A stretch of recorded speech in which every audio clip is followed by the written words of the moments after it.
খুব কম উপকরণ আর কম সময়ের মধ্যে তৈরি হয়ে যাওয়া এই এক রেসিপি দিয়েই কিন্তু দুপুরবেলার এক থালা ভাত খেয়ে নেওয়া যায়।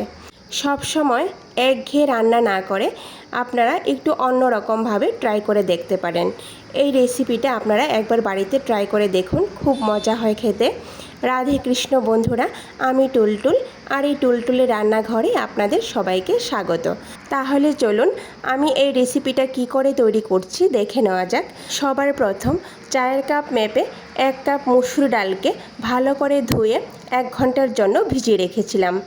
এই দেখুন, ডালটা যখন ভালো করে ভিজে যাবে তখন কিন্তু 2 ভাগ হয়ে যাবে।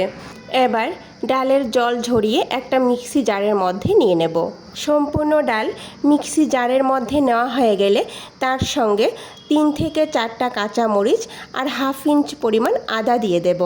এবার ভালো করে পেস্ট করে নেব। অন্যদিকে আমি এখানে একটা বড় সাইজের আলুর উপরের খোসা ছাড়িয়ে ভালো করে ধুয়ে নিয়েছি। এবার একটা গ্রেটারের সাহায্যে এইভাবে গ্রেট করে নেব। এখানে আমি 1 কাপ ডালের জন্য একটা বড় আলু নিয়েছি। ডালের পরিমাণ যদি আপনারা বাড়িয়ে দেন তাহলে আলুর পরিমাণটাও কিন্তু বাড়িয়ে দিতে হবে। এবার একটা বাটি নিয়ে বাটির মধ্যে ডাল বাটাটা নিয়ে নেব আর মিক্সি জারের মধ্যে 1/2 কাপ পরিমাণ জল দিয়ে মিক্সি জারটা ভালো করে ধুয়ে বাটির মধ্যে নিয়ে নেব। বন্ধুরা, আপনাদের হাতে যদি সময় কম থাকে তাহলে এই রেসিপিটা আপনাদের জন্য। এবার এর মধ্যে গ্রেট করে রাখা আলুটা দিয়ে দেব। আর বন্ধুরা, আপনারা কিন্তু এখানে ঝালের পরিমাণটা কম বা বেশি করতে পারেন। এবার এর মধ্যে আমি একটা টমেটো কুচি দিয়ে দেব।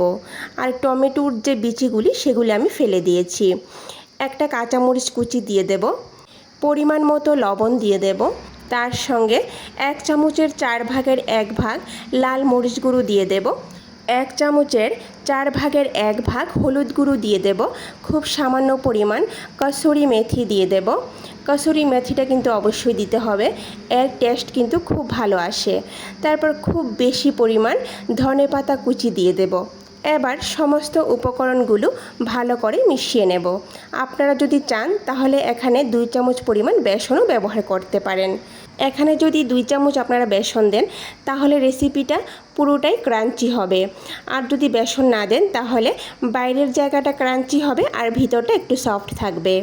এবার চুলায় একটা প্যান বসিয়ে প্যানটাকে ভালো করে গরম করে এর মধ্যে 1 বড় চামচ সরিষার তেল দিয়ে দেব। তেলটা যখন ভালো করে গরম হয়ে যাবে তখনই সমস্ত ডালের ব্যাটার এই প্যানের মধ্যে দিয়ে দেব। তারপর একটা চামচের সাহায্যে উপরের জায়গাটা ভালো করে সমান করে দেব। আর বন্ধুরা, এই রেসিপিতে খুব বেশি তেল দেওয়ারও কিন্তু প্রয়োজন নেই, অল্প তেলেই কিন্তু এই রেসিপিটা তৈরি হয়ে যায়।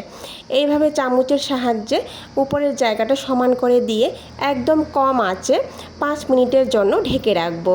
5 মিনিট পর যখন একটা সাইড হয়ে যাবে তখনই এটাকে উল্টে দিতে হবে। যেহেতু এই রেসিপিটাকে একটু বড় আর একটু ভারী করে তৈরি করা হয়েছে সেজন্য প্যানের উপর এইভাবে একটা থাল রেখে প্যানটাকে উল্টে দেব। এটাকে স্প্যাচুলার সাহায্যে উল্টানো সম্ভব নয়। এবার খুব সাবধানে প্যানটাকে চুলার উপর বসিয়ে এইভাবে প্যানের মধ্যে দিয়ে দেব।